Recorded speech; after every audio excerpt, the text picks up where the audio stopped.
Elle était très contente d'emménager dans cette maison à Dalraida. Elle était ravie. Hé, tout doux. Enchanté. Vous inquiétez pas, elle fait juste des léchouilles. Bienvenue dans le quartier. Moi, c'est Jason. Christine. Enchanté. Je me souviens que Jason l'a accueilli dans le quartier. Jason, mon chéri, viens me donner un coup de main. Bon, le devoir m'appelle. Encore bienvenue. Et si t'as besoin de quoi que ce soit, je suis là. Merci. Je t'en prie. Il est sympa. Christine était très heureuse de devenir propriétaire. Une voisine charmante. Dans cette rue, on trouve toujours un voisin serviable, prêt à donner un coup de main. Joe habite à côté de chez Jason. Ils étaient très amis, tous les deux. Salut, ça va? Ça va bien, merci. Au fait, merci pour ton aide dans le jardin la semaine dernière. Pas de souci, ça m'a fait plaisir. Cool. Joe Gross, travailleur social, vit avec sa chienne Abigail et il connaît Jason depuis des années. Il a passé son adolescence ici. Il me rendait souvent service. Il m'aidait à nettoyer mon allée, à dégager les feuilles mortes. On s'entendait super bien. Jason est de retour dans la rue et leur vieille amitié reprend là où elle s'était arrêtée. C'est pas vrai. Je sais pas ce qui se passe avec ce truc, il arrête pas de sonner. C'est une mise à jour. Ah bon? Je suis un handicapé de la technologie. Et Jason m'aidait pour les mises à jour de mon téléphone. Salut, Joe. Tiens, comment tu vas? Tu prends soin de mon fils, hein? T'inquiète, Verna, je veille au grain. Les habitants de Dalraida sont très heureux. Ils ne se rendent pas compte que le futur leur réserve de terribles surprises. Viens là et répète-moi ça de plus près.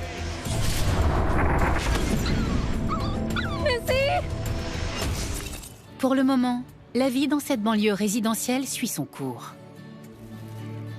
Et Christine devient une habitante de la rue, au même titre que ses voisins. Excusez-moi. Pas de problème. Allez, viens là. Tu te plais ici? Oui, c'est super. Et c'est animé. Ouais. Et c'est pas fini, ma chienne va devenir maman. Hein, ma belle? Il y a beaucoup de chiens par ici. Si t'as besoin de quoi que ce soit, je suis là. Merci. Quelques semaines plus tard, un son inédit réveille le quartier. La chienne de Christine a eu des bébés et ses chiots aboyaient, comme tous les chiots. Ils étaient adorables. Tout le monde voulait venir voir les chiots. Bien sûr qu'ils faisaient du bruit, c'est compréhensible. Je les entendais aboyer quand j'étais dehors. Les aboiements retentissent jour et nuit. Et soudain, l'ambiance change dans la rue. Hé, Christine! Salut! Tu peux les faire taire? C'est des chiots, je peux rien y faire. Amène-les où ça dérange pas tes voisins. Calme-toi, Jason. Je vais les donner dans quelques semaines. Non, trouve une solution maintenant. Je peux pas tolérer ça toute la journée. Bien, on rentre. Christine est surprise par la réaction de Jason. Les aboiements semblent le suivre partout. Allez, en 3 manches.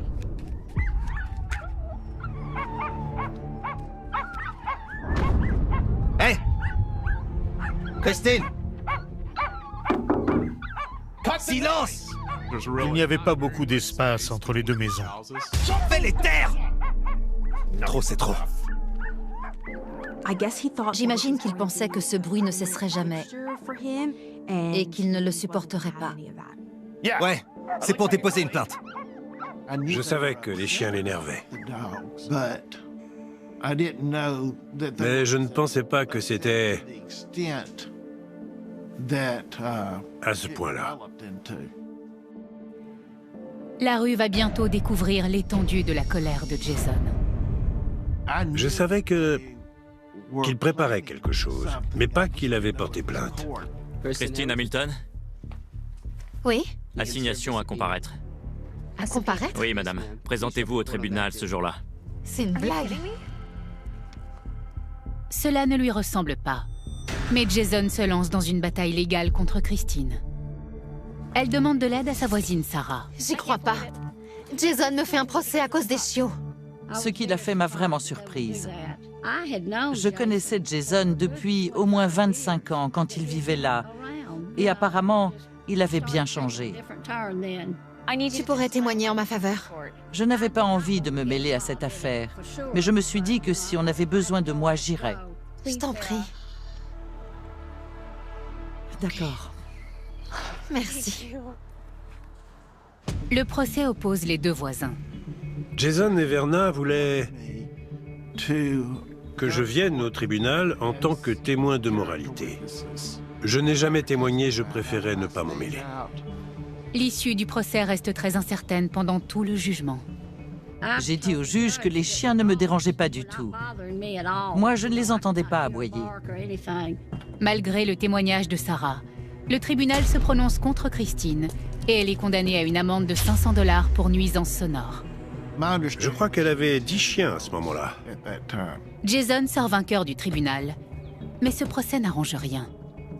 Ça n'a fait qu'empirer les choses. Surtout pour Sarah, qui a témoigné aux côtés de Christine. Jason, j'ai témoigné pour aider Sarah, mais c'était pas contre toi, j'essayais juste... Je veux pas le savoir. Au moins maintenant, je sais que t'es de son côté. Attends! Jason a été grossier envers moi ce jour-là. Donc à partir de ce moment, je suis restée sur mes gardes. Ouais, mais je voulais juste... Jason, enfin! Plus tard dans la journée, Sarah reçoit un appel anonyme. Allô? Mais tu vas le payer, sale garce. T'as fait une grosse erreur. Je suis certaine que c'était Jason.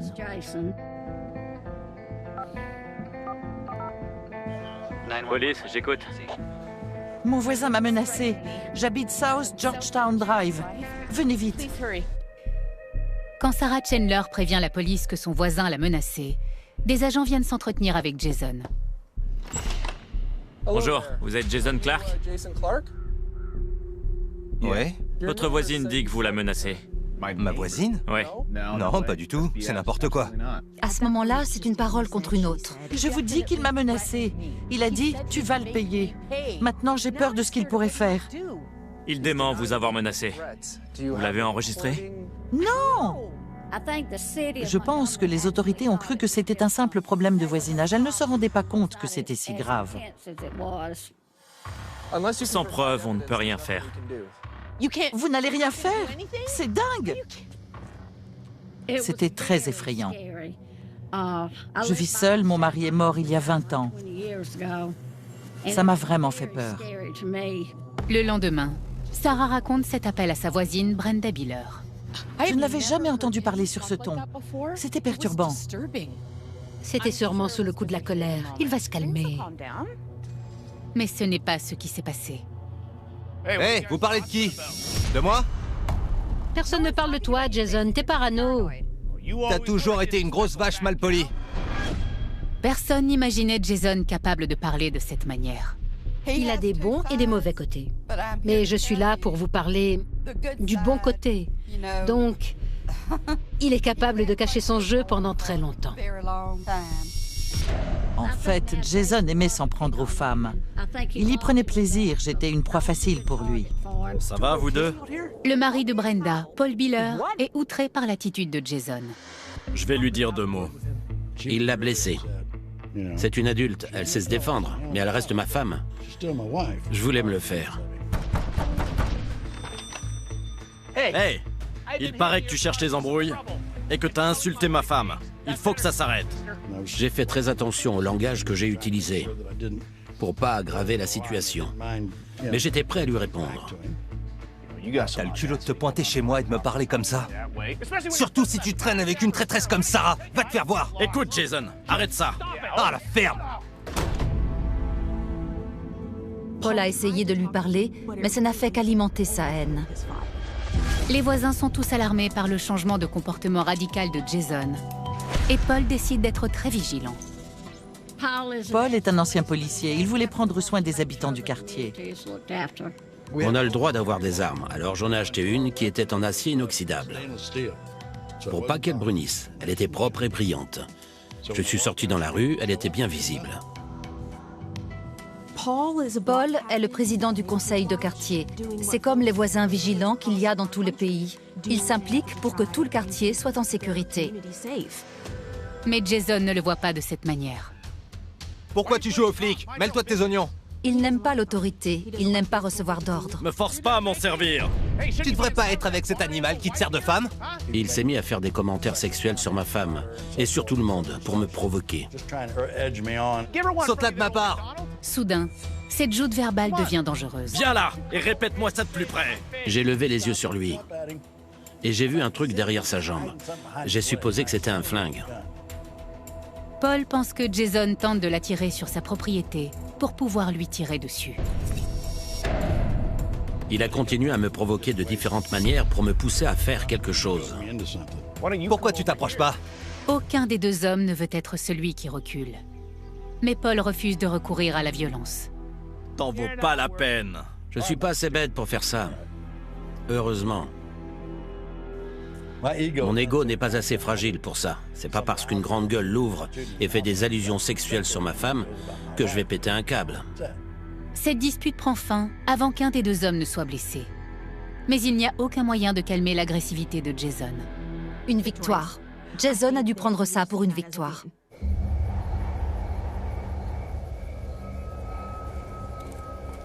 Je me rendais à mon travail tôt le matin. Je travaillais à l'hôpital et quand je partais, il faisait nuit. Surprise! Il se cachait dans les buissons pour faire peur à ses voisins. C'était vraiment... ça empirait. C'était en train de dégénérer. La police doit venir à South Georgetown Drive. Mon voisin me harcèle.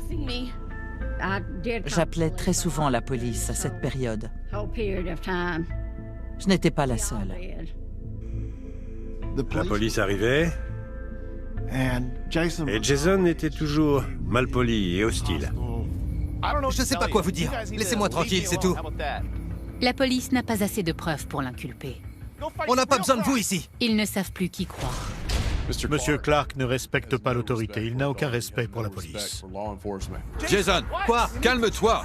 Comment ça? Son voisin, Joe Gross, est très inquiet. Je le mettais en garde. Jason, tu peux pas, évite de parler comme ça à la police. Essaye d'être en bon terme avec eux. Si tu continues à les traiter comme ça, ils ne seront jamais de ton côté. Un peu de respect. Demander ton avis. Fiche-moi la paix. Non mais... D'accord? Merci Joe. Super conseil. Parfois il écoutait et parfois il s'énervait quand je lui donnais des conseils. Et ça dégénérait. Il n'était pas du genre violent. Je ne l'ai jamais considéré comme quelqu'un de violent. Il avait tout simplement mauvais caractère. Fais les terres. Une fois, il m'a même offert une pastèque. C'était un cadeau. Parce qu'il il comprenait son erreur.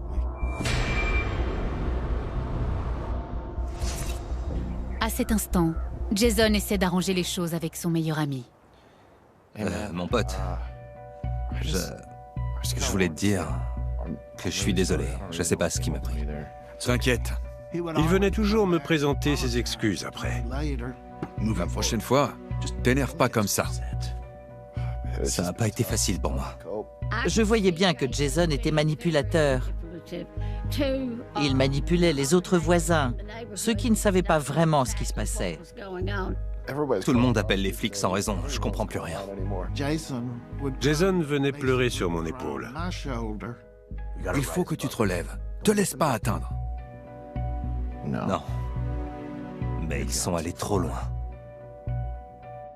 La tension est montée d'un cran, la colère montée chez tout le monde, et la peur aussi. Les habitants de South Georgetown Drive ne savent pas comment gérer la fureur grandissante de Jason Clark, ni ses insultes. Un jour, je suis rentrée du travail et on a tiré sur ma porte d'entrée. Il y avait du verre partout. Ça m'a vraiment fichu la trouille. Sarah appelle la police. Les balles sont passées tout près de ma tête, dans ma propre maison. Elle est convaincue que Jason est le coupable. Pourquoi accusez-vous votre voisin? Personne d'autre ne ferait ça. On a présumé que c'était lui et personne d'autre. Face aux policiers, Jason nie toute implication dans cette affaire. On a entendu des coups de feu. Je sais pas quoi vous dire, c'est dingue. J'ai rien fait de mal. Faut qu'elle me lâche. Et vous, allez-vous-en.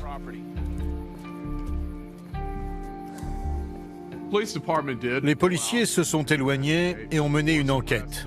Mais évidemment, à moins qu'un témoin ait vu quelqu'un entrer dans la maison ou que le coupable avoue, pour eux, c'était difficile de savoir qui était coupable. Sans preuve, les autorités ne peuvent arrêter personne.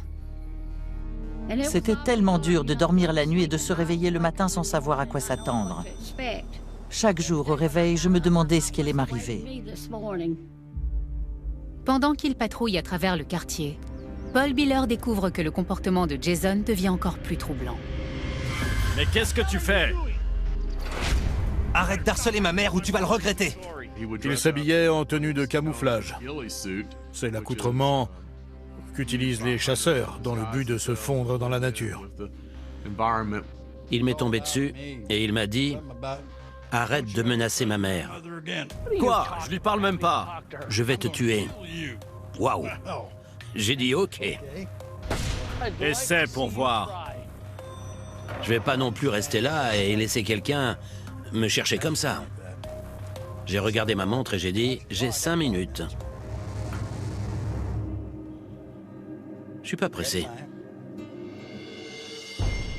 Alors, qu'est-ce que t'attends?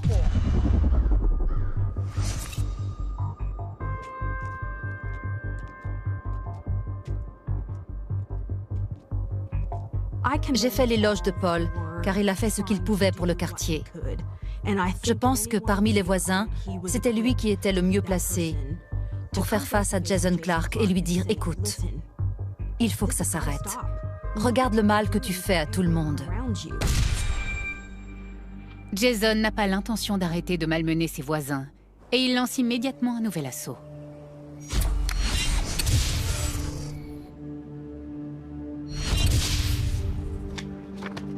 Mais qu'est-ce que c'est? C'était comme si un stade entier venait de s'allumer. Si je vous dis de la lumière, vous allez penser à un éclairage normal, mais là, ces lumières étaient aveuglantes.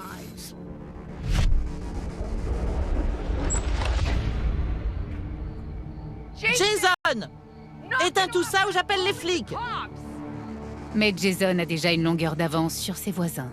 Il avait une radio de police et il savait quand elle allait arriver chez lui.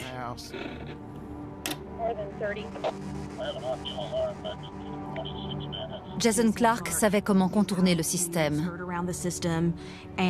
Il avait monté une stratégie pour continuer à faire ce qu'il voulait sans se faire attraper.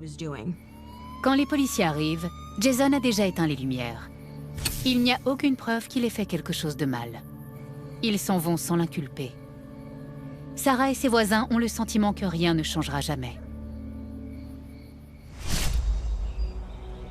Il fallait qu'on essaie quelque chose. On désespérait. Dans l'espoir de rassembler des preuves, Sarah se réunit avec d'autres résidents pour installer des caméras de vidéosurveillance. Il était furieux qu'ils aient placé des caméras. Mais même quand des vidéos prouvent que Jason aveugle le quartier avec ses lumières, la police ne réagit toujours pas. C'est là que j'ai compris que malheureusement, à ce moment-là, la police de Montgomery ne cherchait pas à les aider. Et j'ai vérifié, je suis remonté jusqu'à la direction de la police. Ils voyaient ça comme une simple dispute et ne comptaient pas s'en mêler. Certains habitants, parmi lesquels Christine Hamilton, continuent à s'organiser pour faire pression au niveau des autorités locales. Il faut continuer à prévenir la police, sinon il n'arrêtera jamais. On faisait des réunions. Plus il faisait l'idiot, plus on parlait de lui au conseil de quartier. Ok. Alors, prévenez-moi s'il fait quoi que ce soit d'autre. Mais Jason a déjà préparé son prochain coup. Et il est plus intrusif et déstabilisant que tout ce qu'il a fait subir à ses voisins jusque-là. Il faut continuer à prévenir la police, sinon il n'arrêtera jamais. Il a enregistré un de ses appels. Il l'a diffusé sur un haut-parleur depuis son ordinateur. Ce gars enregistrait des conversations. Mon voisin me harcèle. Mon voisin me harcèle. Mon voisin me harcèle. Jason a pour cible Sarah Chandler. Je veux porter plainte contre mon voisin Jason Clark. Il me harcèle. J'appelais la police et il a diffusé cet appel sur des haut-parleurs. J'ai peur. Envoyez quelqu'un, vite. Tout le monde a le droit d'avoir des conversations personnelles au téléphone chez soi. Mais Jason Clark leur a même volé cette possibilité. Ça doit commencer à vraiment peser quand on ne se sent plus chez soi dans sa propre maison. Il faut continuer à prévenir la police, sinon il n'arrêtera jamais. Jason! S'il vous plaît, mon voisin diffuse tous nos appels. C'est malsain. Ça suffit! Stop! Même Joe, le seul ami qui reste à Jason, est à bout de patience. Il faut que ça cesse! C'était une période vraiment effrayante. Pendant le plus longtemps possible, j'ai essayé de ne pas réagir à ce qu'il faisait. Mais Joe ne peut pas ignorer les énormes arbres que Jason a plantés récemment, ni les dégâts qu'il cause chez lui. Jason! Je me suis rendu compte que le sol avait craquelé et que des racines en sortaient. Les racines de tes arbres se répandent jusqu'à ma pelouse. Déplace tes arbres. J'en ai rien à faire. Je lui ai dit... J'ai accepté toutes tes injures jusque-là. Mais maintenant, c'est plus possible. Joe et Jason ont déjà dû avoir des désaccords par le passé. Mais à ce que je sache, c'était la première fois que ça allait aussi loin. Joe est entré à son tour dans la ligne de mire de Jason. Son nichoir à oiseaux est réduit en pièces.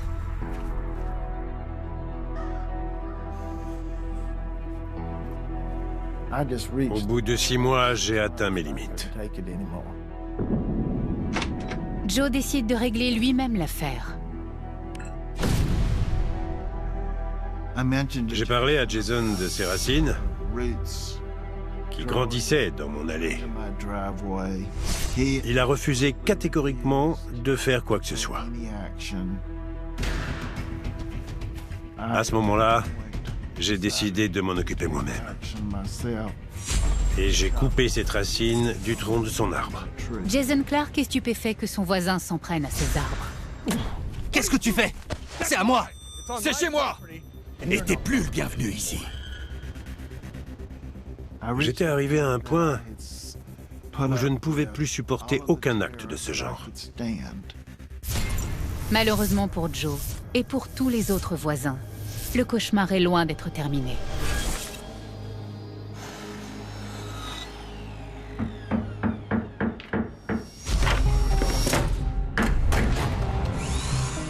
C'est quoi encore? C'est une blague. Ils ont vu qu'ils commençaient à construire des murs, des vrais. Jason a dressé des murs immenses tout autour de sa propriété et les a couverts de panneaux défense d'entrée. C'était absolument affreux. Je pense que sur ces murs, on a tous compté 20 ou 25 panneaux. Défense d'entrée, propriété privée. C'était une horreur. On n'en revenait pas. Les voisins sont horrifiés. Mais la construction de Jason est tout à fait légale. Je lui ai dit, cette clôture ne va pas rester là. Ça va trop loin. Je voulais la peindre d'une couleur différente. Parce que je refusais de voir cet orange fluo en face de chez moi.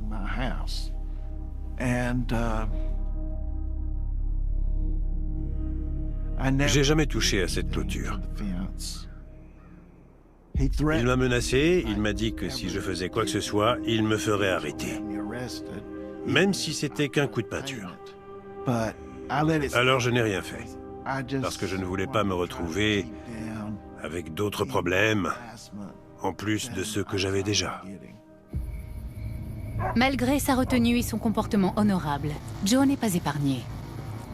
Il raconte un événement troublant. Alors Joe, on se balade? Jason apparaît devant lui, armé d'un pistolet. Je l'ai entendu faire tourner le barillet de son revolver. Il m'a menacé, il m'a dit « Profite de la vie tant que tu peux ». Joe craint pour sa vie et prend des mesures pour se défendre. J'ai commencé à me balader armé, parce que j'avais vraiment peur de lui. Et le pire est à venir. On a 2 chiens, 2 bébés, qui sont comme des enfants pour nous. Et j'en emmenais un chez le vétérinaire. C'était une matinée ensoleillée. Jason! D'un coup, il a tendu le bras par la fenêtre de ma voiture et il a attrapé mon chien. Arrête! Qu'est-ce que tu fais? Ça m'a choquée. Je ne savais pas quoi faire. Lui fais pas de mal! Rends-la-moi! J'avais peur d'appuyer sur l'accélérateur ou qu'il me la vole. Jason! Heureusement pour Brenda, Jason ne fait pas de mal à son chien ce jour-là. Jamais personne n'imaginerait son voisin lui faire ça. On a vécu dans ces conditions aussi longtemps qu'on a pu. Et c'était usant. Après 3 ans de détresse et aucune aide de la police, le quartier fatigué décide de s'unir pour se battre en justice. On a estimé qu'on avait enfin assez de preuves pour présenter un dossier solide. Jason Clarke? Quoi? Assignation à comparaître. Présentez-vous au tribunal à cette date. Je m'en fous. Tout ça leur a permis de déposer des plaintes entre 2011 et 2014 au tribunal municipal. Mais ce n'était que des délits mineurs. Après avoir écouté les 2 parties, le juge statue en faveur du conseil de quartier. Jason est contraint de quitter la rue.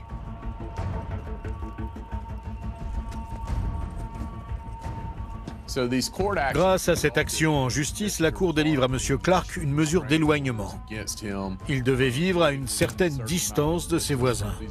Mais étonnamment, Jason se trouve des anges gardiens. Janet Boyd est une femme engagée au sein de l'église locale. Laissez-moi vous aider. Oh, merci. Je vous en prie. Une congrégation religieuse du quartier avait entendu parler de M. Clarke. Ils savaient qu'il vivait ici depuis longtemps et ils avaient de la compassion pour lui. Ils lui ont donné une maison qui appartenait à l'église pour qu'il ait un toit. J'ai rencontré Jason Clarke au bout de la rue, un matin très tôt. Ça fait plaisir de voir qu'il y a encore des gens bien. Comment ça? Je sais pas. J'ai porté plainte pour nuisance sonore. Et depuis, tous les voisins se sont ligués contre moi. Il a dit que tout le quartier était remonté contre lui. Oh, mon garçon, si tu as besoin d'une amie, je suis là. Il ne me paraissait pas méchant. Pour moi, c'était un gentleman. Janet est devenue amie avec Jason et Verna. Elle ne savait pas ce qui se passait. C'était un garçon charmant. Et vous savez, parfois, il y a des gens qui traversent une mauvaise passe. Et on veut les aider. Non? Jason a été contraint de quitter la rue, mais il habite toujours dans les environs. À ce moment-là, on savait que Jason était très en colère contre nous tous.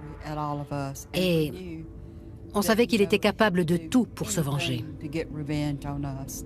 Donc ça nous a pas réconfortés ni soulagés. Le persécuteur ignore la mesure d'éloignement et continue à harceler ses anciens amis. T'es un homme mort, Joe. Il traînait toujours dehors, il m'attendait. Je n'ai jamais compris comment il faisait pour savoir quand je rentrais chez moi. On aurait dit que Jason était au courant de tout ce qui se passait chez lui. Joe fait appel à Paul Biller pour trouver des réponses. Attends, Jason a accès à ton téléphone? Oui, il m'aidait à faire les mises à jour. Il découvre que Jason est toujours connecté au compte de Joe sur son téléphone. Je n'avais jamais réalisé que comme il avait mes mots de passe, il se servait de mon téléphone pour me traquer. Joe change ses mots de passe pour que Jason arrête de le suivre. Je pense que ça a empiré la situation, ça l'a rendu fou. Toujours installé dans le logement de l'église, Jason fait face à un autre problème. La facture d'eau était vraiment très élevée. C'était louche. Janet décide de parler à son invité. Et elle fait une découverte alarmante. On a réalisé qu'il dormait à l'église et qu'il utilisait l'ordinateur de l'église. Et mon mari lui a dit, « Jason, on dirait que tu profites de l'église. » Et quand mon mari a prononcé ces mots, cet homme s'est transformé. On aurait dit qu'il avait le diable en lui. Sérieusement, son visage et même ses yeux ont rougi. Il a commencé à jurer. Alors on a compris que quelque chose ne tournait pas rond chez lui. On s'est inquiété. Il n'était pas celui qu'il prétendait être. Ils ont lancé la procédure d'expulsion. En Alabama, la personne a 30 jours pour quitter les lieux. Jason profite de ce mois pour contre-attaquer les Samaritains. Il a tagué la façade de l'église. 666. Il a cassé des bouteilles et laissé du verre dans la cour de l'église, partout dans l'herbe, pour que les enfants ne puissent plus y aller. C'était écœurant. Nous, on avait veillé sur lui. On essayait de l'aider à aller de l'avant. Alors que la congrégation tente d'expulser Jason, dans son ancien quartier, les plantes de tous les jardins sont en train de mourir. Et pour certains habitants comme Christine Hamilton, il y a bien pire que ça. Missy, réveille-toi! Ils ont fait une autopsie. Sa chienne avait été empoisonnée à la mort au rat. Missy! Christine m'a dit qu'une fois, Jason avait menacé de tuer Missy. La chienne adorée de Joe connaît le même sort. Elle est empoisonnée. J'ai dû euthanasier Abigail pour abréger ses souffrances. Son système nerveux était atteint. C'était mon amie, mon enfant. Je la considérais comme ma fille. Il faut clairement être dérangé pour s'attaquer à un animal. Fervent catholique, Joe décide d'envoyer un message à son voisin. Je savais que Verna allait à l'église baptiste, pas loin d'ici. Je ne sais pas où allait Jason, mais j'avais le pressentiment qu'il croyait en Dieu. J'ai installé une pancarte, quelque chose du genre « Selon Dieu, aucun être vivant ne doit être maltraité. » Si le but de Joe était de faire la paix, son acte produit l'effet inverse. À quoi tu joues? Jason a débarqué chez moi. Et il m'a attaqué. Rends-moi ça! Sinon quoi? T'as tué ma chienne! Il faut avoir un esprit diabolique pour faire de telles choses.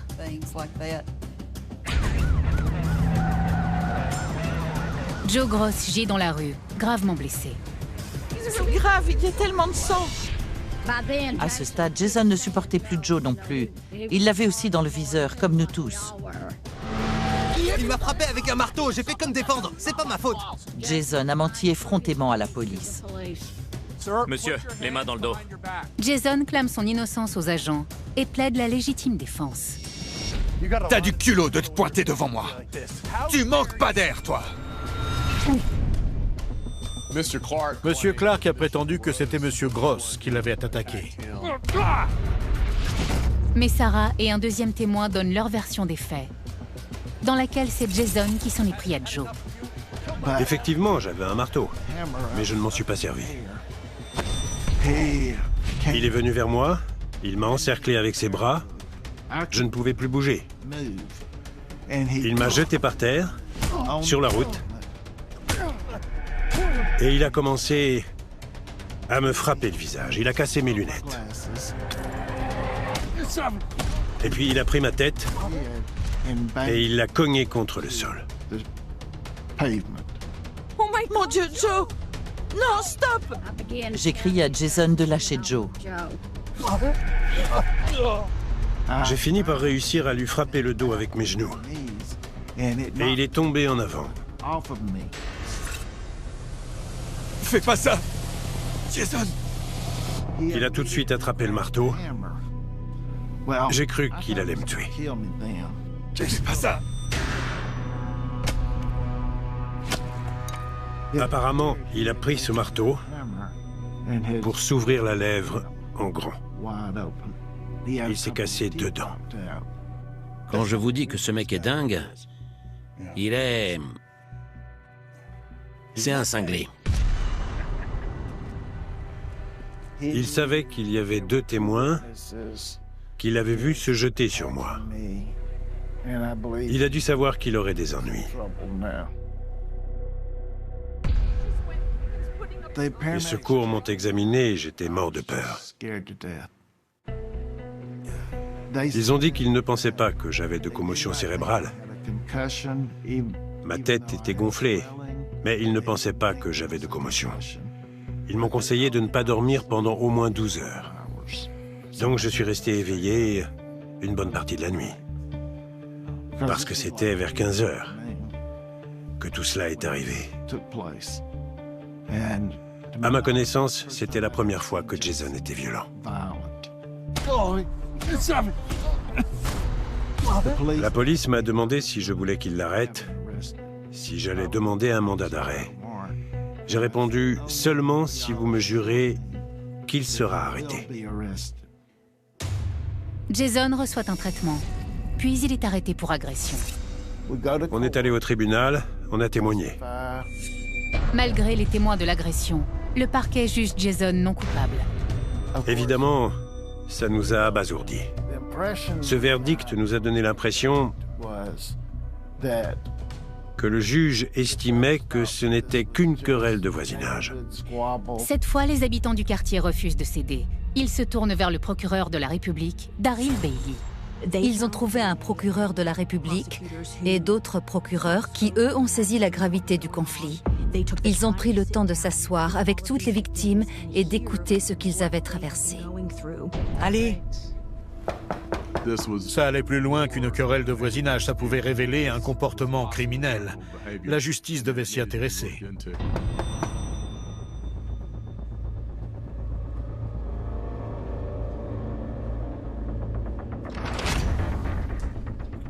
Un mandat de recherche pour Monsieur Clark.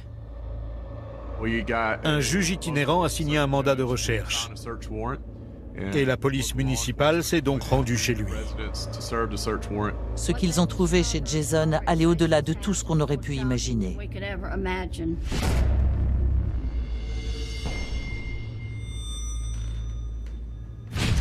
Un véritable arsenal. Il y avait de tout. Il y avait 40 000 munitions, des armes en tout genre. La police trouve des photos et des vidéos des voisins. Ils ont découvert des journaux qu'ils tenaient où ils parlaient de ses voisins et de leurs habitudes. Le genre de choses qu'on verrait chez un tueur en série. Il voulait nous tuer. Pour nous, c'est absolument certain. Il allait finir par se servir de ses armes. Grâce aux preuves découvertes lors de la perquisition, Jason Clark est accusé de harcèlement contre Sarah Chandler et Christine Hamilton. Le juge a informé le public qu'il avait déjà condamné des personnes à la prison à perpétuité. Il en avait aussi déjà condamné à mort. Et dans ce tribunal, il n'avait jamais vu quelqu'un d'aussi dangereux que Jason Clark.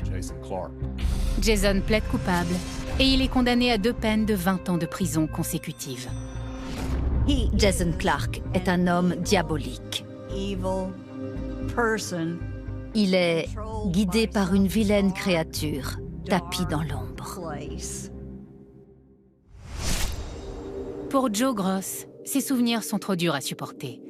Il fait don de sa maison à l'église et quitte le quartier définitivement.